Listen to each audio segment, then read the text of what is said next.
بسم اللہ الرحمن الرحیم۔ حضرات، آج مختصر بخاری شریف کی حدیث نمبر 269 مطالعہ کریں گے، اور ترتیب کے لحاظ سے یہ بخاری شریف کی حدیث نمبر 421 ہے، اور اس حدیث میں نبی صلی اللہ علیہ وسلم کی یہ حدیث جو ہمیں بتاتی ہے، اس میں یہ ہے کہ مسجد میں مال کا رکھنا اور اس کا تقسیم کرنا، کیا اس کا جواز ہے یا کہ نہیں، کہ کوئی مسجد میں مال رکھا جائے اور پھر اس کے بعد اس کو تقسیم کیا جائے، تو کیا اسلام اس کی اجازت دیتا ہے یا کہ نہیں۔ عن انس رضی اللہ عنہ قال اوتی النبی صلی اللہ علیہ وسلم بمال من البحرین فقال انصروه في المسجد، وكان أكثر مال أوتي به رسول الله صلى الله عليه وسلم، فخرج رسول الله صلى الله عليه وسلم إلى الصلاة ولم يلتفت إليه، فلما قضى الصلاة جاء فجلس إليه، فما كان يرى أحدا إلا أعطاه، إذ جاءه العباس فقال يا رسول الله صلى الله عليه وسلم أعطني فإني فديت نفسي وفديت عقيلا، فقال له رسول الله صلى الله عليه وسلم خذ، فحسى في ثوبه ثم ذهب يكله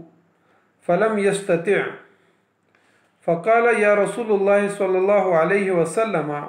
أؤمر بعضهم يرفع إلي، قال لا، قال فارفعه أنت علي، قال لا، فنصر منه ثم ذهب يكله، فقال يا رسول الله صلى الله عليه وسلم أؤمر بعضهم يرفعه علي، قال لا، قال فارفعه أنت علي، قال لا، فنصر منه ثم احتمله فألقاه على كاهله ثم انطلق، فما زال رسول الله صلى الله عليه وسلم يتبعه بصره حتى خفي علينا عجبا من حرصه، فما قام رسول الله صلى الله عليه وسلم وثم منها درہم، رواہ البخاری۔ حضرت انس رضی اللہ تعالیٰ عنہ فرماتے ہیں کہ نبی صلی اللہ علیہ وسلم کے پاس بحرین سے مال آیا، اور یہ سب سے زیادہ مال تھا جو رسول اللہ صلی اللہ علیہ وسلم کے پاس آیا۔ رسول اللہ صلی اللہ علیہ وسلم نے اس کو حکم دیا کہ مسجد میں پھیلا دیں اور مسجد میں ڈال دیں، تو رسول اللہ صلی اللہ علیہ وسلم نماز پڑھانے کے لیے چلے گئے، اور آپ صلی اللہ علیہ وسلم نے اس مال کی طرف کوئی زیادہ توجہ نہیں دی۔ جب آپ صلی اللہ علیہ وسلم نے نماز پڑھ لی تو آپ صلی اللہ علیہ وسلم آ کر اس مال کے پاس بیٹھ گئے، اور آپ صلی اللہ علیہ وسلم نے جس شخص کو بھی دیکھا اس کو اس مال سے عطا کرتے رہے۔ اتنے میں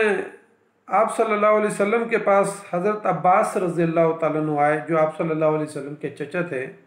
تو حضرت عباس رضی اللہ تعالیٰ عنہ آپ صلی اللہ علیہ وسلم کے پاس آئے، اور انہوں نے کہا کہ اللہ کے رسول صلی اللہ علیہ وسلم مجھے بھی اس مال میں سے دیجئے، کیونکہ میں نے اپنا فدیہ بھی دیا تھا اور عقیل کا فدیہ بھی دیا تھا۔ تو رسول اللہ صلی اللہ علیہ وسلم نے ان سے فرمایا کہ آپ لے لیں۔ تو انہوں نے اپنا کپڑا بچھایا اور اس میں مال ڈالا، حتیٰ کہ اس کی چوٹی یعنی ایک بڑا ڈھیر وہ بن گیا، اور پھر اس کے بعد جب وہ اس کو اٹھانے لگے تو اٹھا نہ سکے، تو انہوں نے کہا کہ اللہ کے رسول صلی اللہ علیہ وسلم کسی سے کہہ دیجئے کہ وہ اس کو اٹھا کے میرے کندھے پہ رکھ دیں۔ تو آپ صلی اللہ علیہ وسلم نے فرمایا کہ نہیں۔ اس کے بعد انہوں نے کہا کہ آپ صلی اللہ علیہ وسلم اٹھا کے رکھ دیجئے، تو آپ صلی اللہ علیہ وسلم نے فرمایا کہ نہیں۔ تو انہوں نے اس مال میں سے پھر کچھ کم کیا، حتیٰ کہ پھر ایک اس کی چوٹی بن گئی، اور پھر انہوں نے اس کو اٹھانا چاہا تو وہ نہ اٹھا سکے، اور اس کے بعد انہوں نے کہا کہ اللہ کے رسول صلی اللہ علیہ وسلم کسی سے کہیے کہ وہ اس مال کو اٹھا کے میرے کندھے پہ رکھیں، تو آپ صلی اللہ علیہ وسلم نے فرمایا کہ نہیں، اور پھر انہوں نے کہا کہ آپ صلی اللہ علیہ وسلم خود اٹھا کے اس کو میرے اوپر رکھ دیجئے، تو آپ صلی اللہ علیہ وسلم نے فرمایا کہ نہیں۔ اس کے بعد اس میں سے انہوں نے کچھ مال کو کم کیا اور پھر اٹھا کر اپنے کندھے کے اوپر رکھ لیا اور پھر وہاں سے چلے گئے۔ تو ان کی حرص کی وجہ سے نبی صلی اللہ علیہ وسلم کو بڑا تعجب ہوا، اور آپ صلی اللہ علیہ وسلم کی نظر مسلسل ان کا تعقب کرتی رہی، ان کا پیچھا کرتی رہی، یہاں تک کہ وہ نظروں سے اوجھل ہو گئے، اور نبی صلی اللہ علیہ وسلم اس وقت تک اس مال کے پاس بیٹھے رہے جب تک کہ وہ مال مکمل طور پر ختم نہیں ہو گیا اور ایک درہم بھی نہیں بچا۔ تو اس طریقے سے نبی صلی اللہ علیہ وسلم نے یہ بحرین سے آنے والے مال کو جو ہے سب سے پہلے تو مسجد میں رکھوایا اور پھر اس کے بعد مسجد سے اس کو تقسیم کیا۔ تو اس حدیث سے ہمیں یہ بات اندازہ ہوتی ہے کہ مسجد کے اندر مال کو رکھنا اور پھر اس کے بعد اس کو تقسیم کرنا۔ امام بخاری رحمۃ اللہ علیہ نے اس پہ جو باب باندھا ہے، باب القسمت و تعلیق کنوے فی المسجد، یعنی تقسیم کرنا اور خوشوں کا مسجد میں لٹکانا۔ اگرچہ اس حدیث کے اندر خوشوں کا کوئی تذکرہ تو نہیں آیا، لیکن اس سے یہ اندازہ ہوتا ہے کہ مال کو اگر مسجد میں رکھا جا سکتا ہے اور تقسیم کیا جا سکتا ہے، تو اسی طریقے سے اگر کوئی وہاں کھجور کے خوشے وغیرہ لٹکائے جائیں تو وہاں سے لوگ جو ہے نا آ کے وہیں پہ بیٹھ کے کھائیں تو یہ کھا سکتے ہیں۔ تو اس طرح سے جو ہے نا کیا جا سکتا ہے۔ امام بخاری رحمۃ اللہ علیہ یہ بھی بتانا چاہتے ہیں کہ مسجد میں مال کا رکھنا اور تقسیم کرنا اور اسی طرح خوشوں کا لٹکانا یہ جائز ہے۔ وقال ابو عبداللہ الکنو العزق والاسنان کنوان والجماعت ایضا کنوان مثل سنون و سنوان۔ تو یہاں سے جو ہے نا وہ یعنی امام بخاری رحمۃ اللہ علیہ یہ بتانا چاہتے ہیں، انہوں نے کہا کہ کینو جو ہے اس کا مطلب عربی میں ہوتا ہے خوشہ، اور اس کی تثنیہ جو ہے کنوانن ہے، اور پھر فرمایا کہ اگر اس کو جمع میں استعمال کیا جائے تو کنوانن ہی آتا ہے، صرف آخر میں نون کے نیچے جو ہے نا زیر آتی ہے، اور پھر اگر اس کو جمع میں استعمال کیا جائے تو کنوانن آتا ہے، جیسے کہ سنو ہے اور پھر سنوانن ہے، اور سنوان ہے اور پھر سنوانن ہے۔ تو یہاں پر جو ہے نا وہ یہ بتانا چاہ رہے ہیں کہ اگر کوئی خوشہ جو ہے نا کوئی چیز مسجد میں لٹکائی جائے کھانے کے لیے تو وہ لٹکائی جا سکتی ہے، خوشے وغیرہ لٹکائے جا سکتے ہیں۔ اس حدیث میں آتا ہے کہ بحرین سے مال آیا، تو بحرین جو ہے نا یہ بحر کا تثنیہ ہے، اور بحرین جو ہے نا ایک ملک ہے جو بصرہ اور عمان کے درمیان ایک مشہور شہر تھا، اور یہاں ابو عبید البکری نے لکھا ہے کہ رسول اللہ صلی اللہ علیہ وسلم نے وہاں کے رہنے والوں کے ساتھ صلح کر لی تھی، اور پھر اس کے بعد حضرت علا بن حضرمی کو رضی اللہ تعالیٰ عنہ کو آپ صلی اللہ علیہ وسلم نے وہاں کا گورنر بنایا۔ محمد بن سعد نے لکھا ہے کہ نبی صلی اللہ علیہ وسلم جب غزوہ حنین سے مال تقسیم کر کے اور وہاں پہ بہت بڑی مقدار میں مال غنیمت نبی صلی اللہ علیہ وسلم کے پاس آیا تھا، اور آپ صلی اللہ علیہ وسلم نے وہ سارے کا سارا مال جو ہے یعنی نو مسلم جو تھے مکہ مکرمہ کے ان کے اندر وہ تقسیم کر دیا تھا، اور انصار مدینہ کو اس میں سے کچھ بھی نہیں دیا تھا۔ تو واپسی پر آپ صلی اللہ علیہ وسلم نے حضرت علا بن حضرمی کو جو ہے نا المنذر بن ساوی العبدی کی طرف بھیجا جو بحرین کے حکمران تھے، اور ان کو اسلام کا پیغام دیا اور دعوت دی، اور رسول اللہ صلی اللہ علیہ وسلم نے ان کو خط لکھا۔ پھر اس کے بعد انہوں نے رسول اللہ صلی اللہ علیہ وسلم کو خط لکھا کہ وہ مسلمان ہو گئے ہیں، اور آپ صلی اللہ علیہ وسلم کی نبوت کی انہوں نے تصدیق کر لی ہے۔ تو اس پر جو ہے پھر آپ صلی اللہ علیہ وسلم نے یعنی یہ امام بخاری رحمۃ اللہ علیہ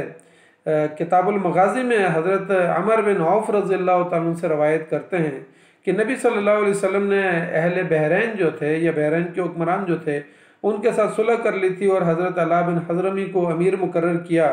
اور پھر اس کے بعد آپ صلی اللہ علیہ وسلم نے حضرت عبیدہ بن جراح رضی اللہ تعالیٰ عنہ کو وہاں سے خراج اور جزیہ لینے کے لیے جو ہے وہ بھیجا۔ تو پھر حضرت عبیدہ بن جراح رضی اللہ تعالیٰ عنہ وہاں سے ایک بڑی مقدار میں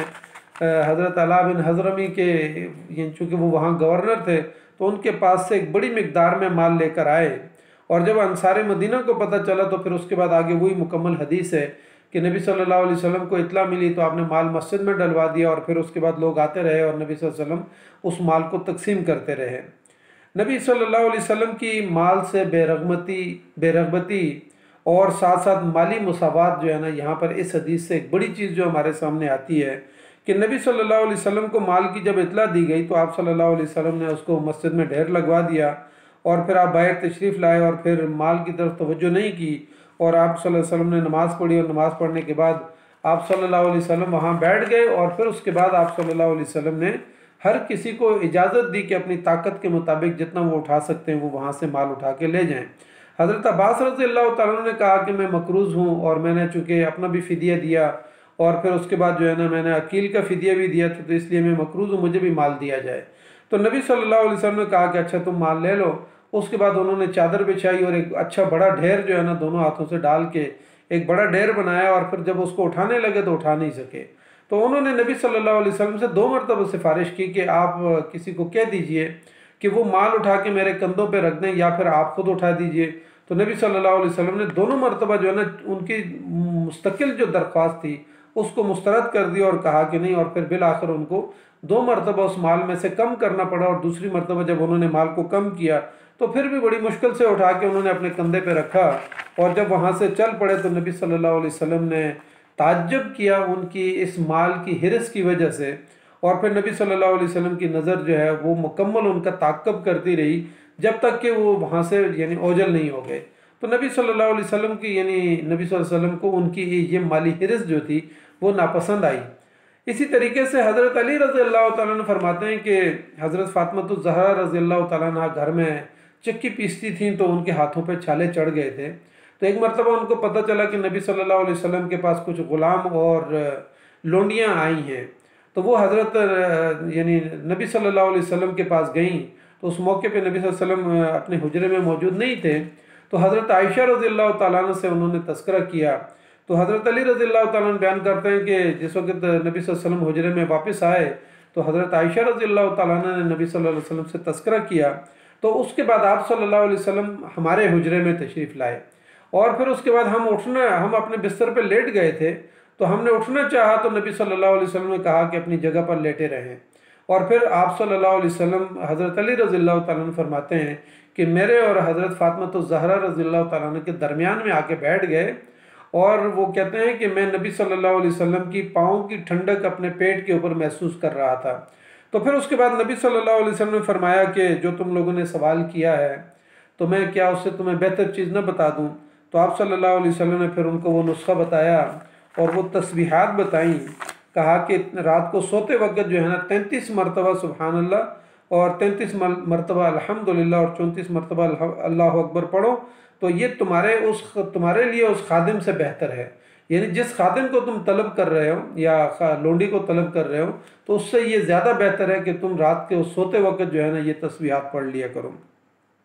اس حدیث سے جو دیگر مسائل ہمارے سامنے مستنبط ہوتے ہیں،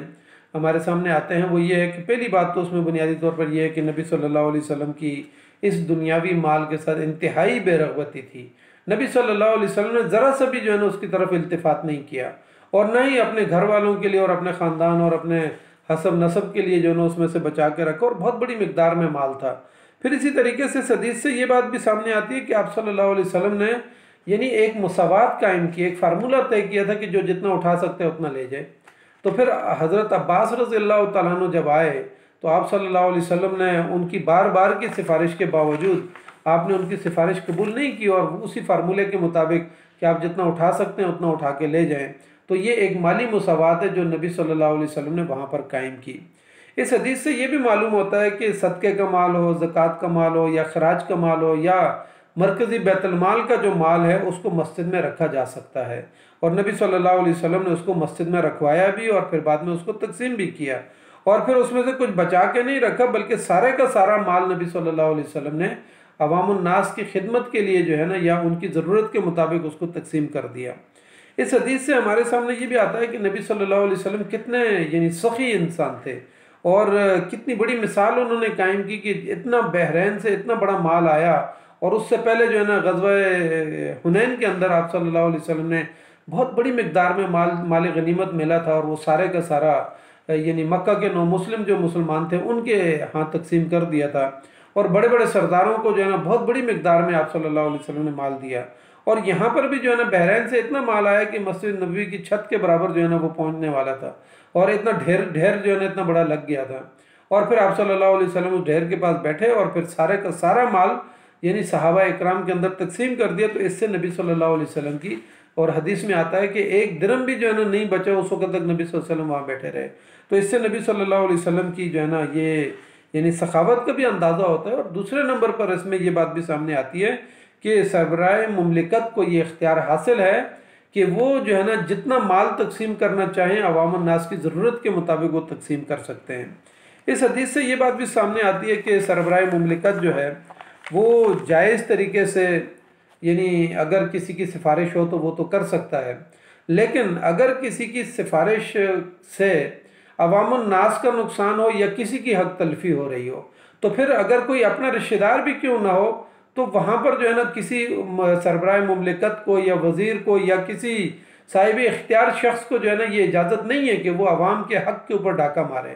کیونکہ نبی صلی اللہ علیہ وسلم محسوس کر رہے تھے کہ ان کے چچا بار بار درخواست کر رہے ہیں اور وہ مال اپنی ضرورت سے زیادہ یا اپنی طاقت سے زیادہ جو ہے نا یا اس فارمولے سے زیادہ لے کے جا رہے ہیں۔ تو نبی صلی اللہ علیہ وسلم محسوس کر رہے تھے کہ اس سے صحابہ اکرام کا جو حق ہے وہ جو ہے نا یہاں پہ حق تلفی ہو رہی ہے، تو آپ صلی اللہ علیہ وسلم نے ان کی درخواست کو بار بار مسترد کیا۔ تو یہاں سے یہ ایک نقطہ سامنے آتا ہے کہ جو لوگ سربراہ مملکت ہوں یا وزراء ہوں یا جو عہدے اور اختیارات رکھتے ہوں، اور اگر وہ جو ہے نا اپنے خاندان میں سے کسی کی یا پھر کسی ایسے شخص کی سفارش کریں جس کے بارے میں ان کو معلوم ہو کہ یہ کسی کا حق مارے گا،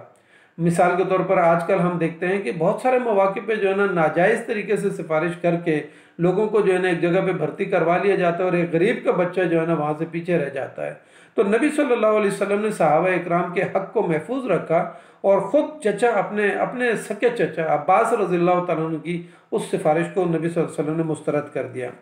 اس حدیث سے یہ بات بھی سامنے آتی ہے کہ مسجد نبوی صلی اللہ علیہ وسلم کے جو استعمالات ہیں کہ آپ صلی اللہ علیہ وسلم نے ان کو کن کن مقاصد کے لیے استعمال کیا۔ آپ صلی اللہ علیہ وسلم کے پاس جتنے وفود آتے تھے آپ وہاں بٹھاتے تھے، اسی طریقے سے جو ہے نا بعض مرتبہ قیدی آئے اور قیدیوں کو جو ہے نا وہاں پلر کے ساتھ باندھ دیا گیا یا وہاں قیدیوں کو رکھا گیا۔ اسی طریقے سے اس حدیث سے یہ بات سامنے آتی ہے کہ نبی اکرم صلی اللہ علیہ وسلم نے مسجد نبوی صلی اللہ علیہ وسلم کو اسٹیٹ بینک کے طور پر استعمال کیا، اور اس سے یہ بات ہمارے سامنے آتی ہے کہ آج کے دور کے اندر بھی اگر مسجد کے اندر کوئی ایسا اہتمام کر دیا جائے کہ مسجد کی کمیٹی یا پھر مسجد کے امام یا پھر اس کے ساتھ کوئی اور دوسرا فرد بھی حکومت کی طرف سے بھی تقرر ہو سکتا ہے کہ وہیں پہ جو ہے نا کچھ امانات گھر جو ہے نا بنا دیے جائیں کہ لوگ اپنی امانتیں جو ہے نا مسجد کے اندر رکھیں، اس امانت گھر کے اندر رکھیں اور پھر وہیں سے جو ہے نا اپنی ضرورت کے مطابق وہ امانات وہاں سے لے لیں، یا پھر اسی طریقے سے امام مسجد یا مسجد کی کمیٹی عوام، غریب عوام اور امیر لوگوں کے درمیان پل کا کردار ادا کرے، امیروں سے پیسہ وصول کیا جائے اور غریب اپنے محلے کے غریب بیواؤں کے اندر، یتیموں کے اندر، جو نادار لوگ ہیں ان کے اندر جو ہے نا وہ تقسیم کیا جائے۔ اسی طریقے سے ایک مال کو جو ہے نا مسجد میں منگوایا جائے اور پھر جو نماز کے لیے لوگ آتے ہیں یا محلے کے جو غریب لوگ ہیں ان کے اندر جو ہے نا اس کو تقسیم کیا جا سکتا ہے، جیسے کہ خود نبی اکرم صلی اللہ علیہ وسلم نے یہ والا کام کیا۔ تو اس سے یہ اندازہ ہوتا ہے کہ اگر آج بھی ان مساجد کو اور ائمہ مساجد اگر تھوڑی سی تکلیف کریں تو ان مساجد کو جو ہے نا یعنی امانت گھر بنایا جا سکتا ہے اور غریب اور عوام یعنی امیر لوگوں کے درمیان پل کے طور پہ جو ہے نا مسجد اور مسجد کی کمیٹی اور امام مسجد جو ہے نا درمیان میں کام کر سکتے ہیں۔ تو یہ خدمات اگر محلے کے اندر لوگوں کو میسر ہو جائیں تو لوگوں کو دور دراز جو ہے نا علاقوں میں جا کے بینکوں کے اندر پیسے رکھنے اور وہاں سے نکالنے اس کی جو ہے نا لوگوں کو آسانی ہو جائے گی۔ پھر اسی طریقے سے مسجد کو ایک کمیونٹی سینٹر، خود نبی اکرم صلی اللہ علیہ وسلم نے مختلف مواقع پہ مختلف جو ہے نا مقاصد کے لیے مسجد نبی صلی اللہ علیہ وسلم کو استعمال کیا۔ تو انشاءاللہ آگے اور بھی احادیث آئیں گی جس سے ہمیں اندازہ ہوگا کہ نبی صلی اللہ علیہ وسلم نے اس مسجد نبی صلی اللہ علیہ وسلم کو کن کن مقاصد کے لیے استعمال ہونے کی اجازت دی۔ مثال کے طور سارے فیصلے وہاں پر ہوتے تھے، آپ صلی اللہ علیہ وسلم ساری مجلس مشاورت وہاں کرتے تھے، یعنی پارلیمنٹ کا کردار، ججز کا کردار سارا جو ہے نا یعنی نبی صلی اللہ علیہ وسلم نے ان تمام مقاصد کے لیے مسجد نبی صلی اللہ علیہ وسلم کو استعمال کیا اور وہی اسلامی تحریک کا مرکز تھا۔ تو اللہ تعالیٰ سے ہم دعا کرتے ہیں کہ اللہ تعالیٰ ہمیں اس حدیث کو سمجھنے کی توفیق عطا فرمائے اور آج کے ہمارے حکمرانوں کے دلوں کے اندر بھی عوام الناس کے لیے یہی جذبہ جو ہے نا ہمیں عطا فرمائے کہ ہم اپنی عوام کے لیے جو ہے نا یہ خیر خواہی کا کام کر سکیں۔ جس طریقے سے آج کے اس کرونا کے دور کے اندر جماعت اسلامی نے ایک بڑا کردار ادا کیا ہے۔ غریب عوام کے، امیر لوگوں کے اور غریب عوام کے درمیان جو ہے جماعت اسلامی نے ایک پل کا کردار ادا کیا ہے، اور اربوں روپے، 40-50 ارب روپے کا کام اس ملک کے اندر جماعت اسلامی نے یہ خدمت سر انجام دی ہے۔ تو میں یہ سمجھتا ہوں کہ اگر آج ہمارے حکمران مخلص ہو جائیں، آج ہماری دینی پارٹیاں مخلص ہو جائیں، سیاسی پارٹیاں مخلص ہو جائیں، تو اس ملک کے اندر کوئی غریب عوام نہیں بچے گی، بلکہ سارے لوگ ان کی ضرورت کو جو ہے نا پورا کیا جا سکے گا۔ لیکن ہمارے معاشرے کے اندر آج ایک ظلم کا نظام جاری ہے۔ تو اللہ تعالیٰ سے ہم دعا کرتے ہیں کہ اللہ تعالیٰ نبی صلی اللہ علیہ وسلم کی اس حدیث کو ہمیں سمجھنے کی توفیق عطا فرمائے، اور اس سے ہمارے دلوں کے اندر عوام الناس کی خدمت کا ایک جذبہ پیدا کرے، جس کے ذریعے سے ہم اپنے جان مال ہر ساری چیزوں کو، اپنی صلاحیتوں کو غریب عوام کے لیے قربان کرنے والے ہوں۔ تو اللہ تعالیٰ ہمیں اس حدیث پر عمل کرنے کی توفیق عطا فرمائے۔ جزاک اللہ خیر۔ السلام علیکم ورحمۃ اللہ وبرکاتہ۔